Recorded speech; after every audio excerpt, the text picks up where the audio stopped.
You ask Tiger to solve. This deals with linear equations with one unknown. The final result is x equals 714/5.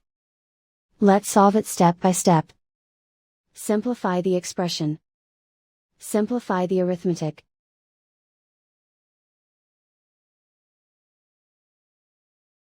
Isolate the x. Multiply both sides by 42. Group like terms. Multiply the coefficients.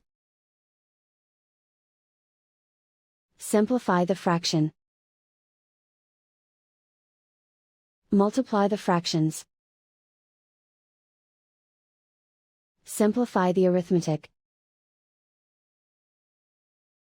And so the final result is x equals 714/5.